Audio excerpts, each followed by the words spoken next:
Do you feel like the media can kind of dehumanize the players? Yeah, 100%. I think especially when they're struggling in their career, it's really easy to justify writing mean comments to them because they get paid so-and-so, and there's this, I think, lack of empathy. And I can already listen to fans saying, oh, boo-hoo, like, stop complaining, like, you got a lot of this money, go sit in your mansion or whatever, because I get those comments. Money for us and for me, in my eyes, is not a magic wand that's gonna solve all your problems, because that's not, to me, like what life is about.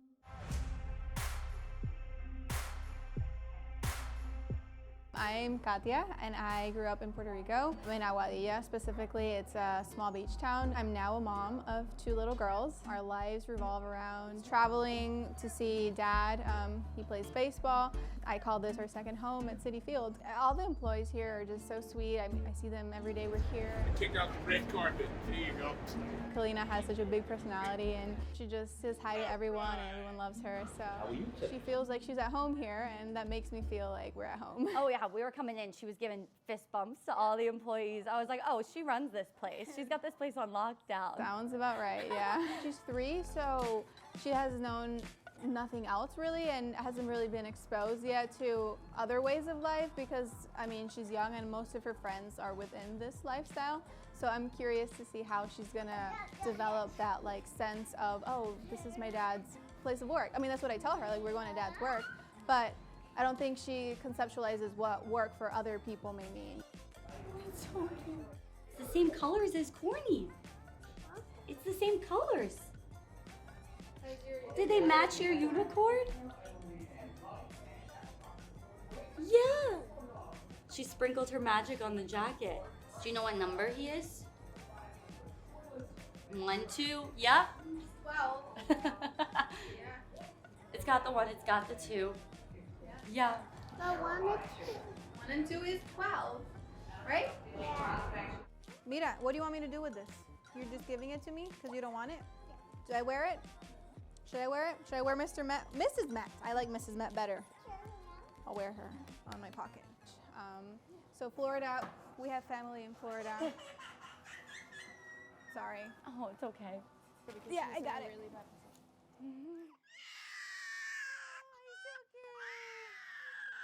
We're being adventurous. It's okay. No, it's okay. Teta.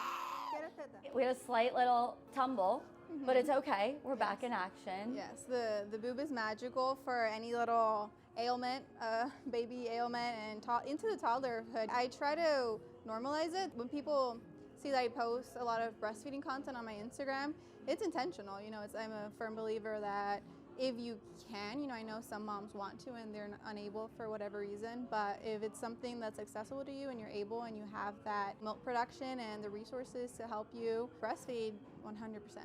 Why is it important for you to spread that message? So I have a parenting podcast. It's called the Unapparent Podcast. It's a bilingual podcast. We talk about topics all parenting related, and breastfeeding to me is something that I've gotten comments about, like, why do you post yourself breastfeeding? That's like a private thing. And it's like, it's the most natural, normal process of a mother and child. And not only that, it's the most basic form of nurturing.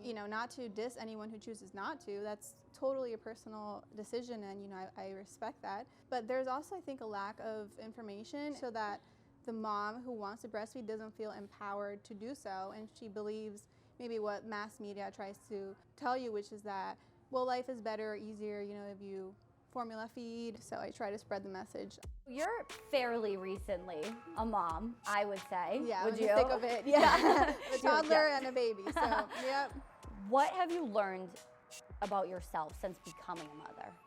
I think how little I care about people's opinions. I think I thought that I cared a lot about people's opinions in my younger 20s, and then I became a mom, and it's one of those things that it just really reinforces your values and your ethics and what you believe in. And when you become a parent, it's like everything that you believe in is suddenly just so much stronger, and you don't care. It's not filtered through the lens of like, oh, what are other people going to think? Because you're doing what you're doing for your children. It becomes so much more important that you're setting a good example for your kids. Before I even met you, just stalking your social media, it was so abundantly clear how much you and your partner love each other. And how did you and your husband meet? He slid into my DMs. No. Oh my Yep. God. Yeah, he did. Were you into baseball before him, or were you like, I gotta learn everything, start from scratch? You know, I was into it. We were Puerto Rican, so it's very much a big sport in Puerto Rico, and my brother played baseball growing up. So I grew up with it. I gotta say, I didn't have to learn very much. What I will say is I didn't realize how many games were in a season.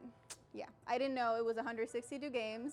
It's a lot. I think, okay, just 10 more days till he's back, and I'm counting on 10 days, and that's how like a season goes by, basically. I didn't realize how taxing it was.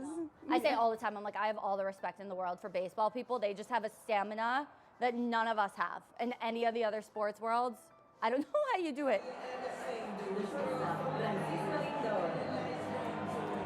So you're a wife of a professional athlete. What do you think of the term WAG? My sister used to use it like jokingly with me when Francisco and I started talking. She's like, oh, you're gonna be a WAG, and like she used it in like in a derogatory form. So I always thought that was, I had never actually heard the term. My sister Really? was the one who like told me about it, and I was like, what's that? That's typically what sisters do, though. They tell you stuff you've never heard about before. And then you're right. And my sister does that. She knows a lot of facts that I'm like, okay.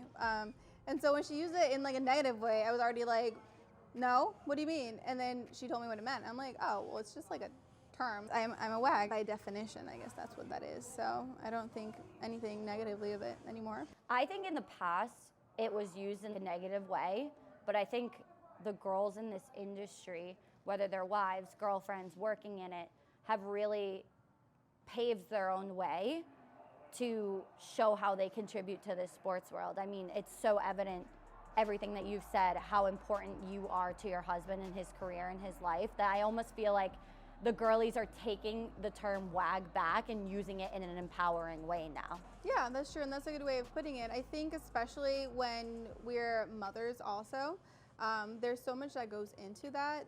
They can't be full-time dads when they're in season. They just can't be, you know. At least my husband has told me that he's holding it down, you know, out of the house, and I'm holding it down in the house, and that's no less work than what he's doing, right? There's no clocking out. It's consistent and constant, and it's 24/7. The problem would lie in society's devaluing of mothers and what our jobs entail, and that's where maybe like also WAGs is like, oh, they don't do anything all day. Well, I can speak for myself, and yeah, I have a big job and a big responsibility, and it's constant. So I think I do a lot to contribute to our family. Is there anything that you see firsthand being a baseball wife that you feel like the general public like doesn't know about? I think the general public has this notion that it's really glamorous, like a really glamorous lifestyle, and maybe that's the experience for some. For me, it's not. It's almost, you know, it's almost work. It's kind of like, yeah, this is my husband's work and sort of my job to be there and support him and live life together as a family. But it's not easy and it's not glamorous. I feel like that the amount that they get paid and the fact that it's their job is really kind of licensed for the media and fans to dehumanize the players and forget that they're human beings, they're not robots, you know? And they hate it even more than you guys that they're struggling, you know? Like, they're not trying to go 0 for 4 on a day, you know? Like, that's not what they go in hoping for. Money, that's not, to me, like what life is about.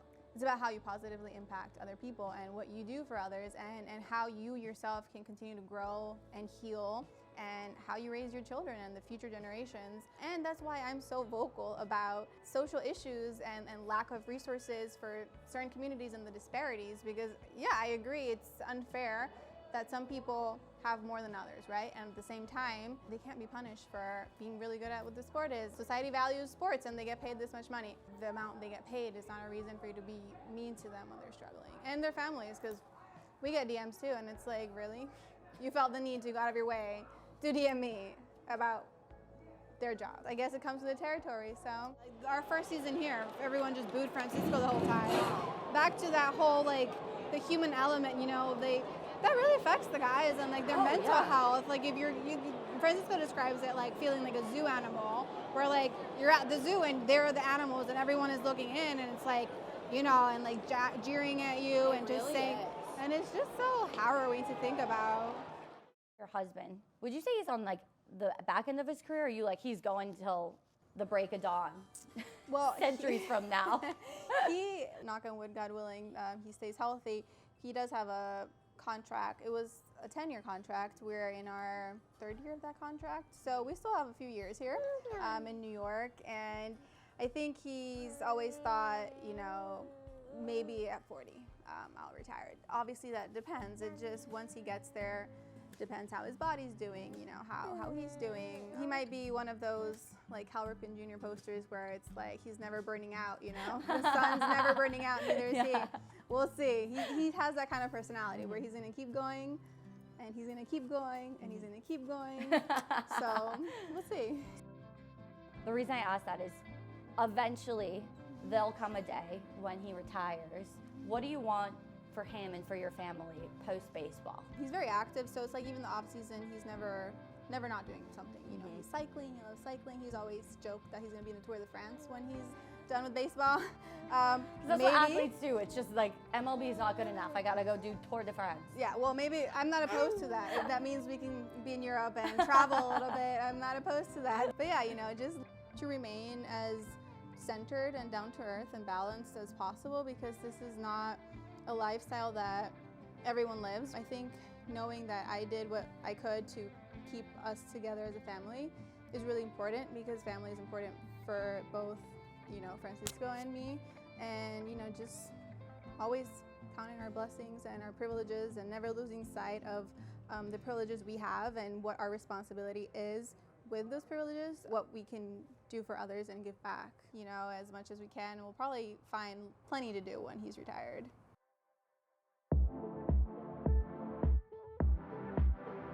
Puerto Ricans, it's like that. It's a small island, you know, and you think, wow, not a lot of people live there, but like we've produced a lot of athletes, Superstars, you can say it. Superstars. Yeah, She's so superstars. humble. I'm like superstars, legends, icons. Yes. There've been quite a few. Nothing tickles the fancy quite like gasolina. Yeah. I mean, she likes moving her hips, so that's what you like. Gasolina will do that for you. She's got mom's hips. Yeah. It's funny. Once she gets into it, you have to see her. She like goes all the way down, and I'm like, I did not teach her that, I promise. That's just all her.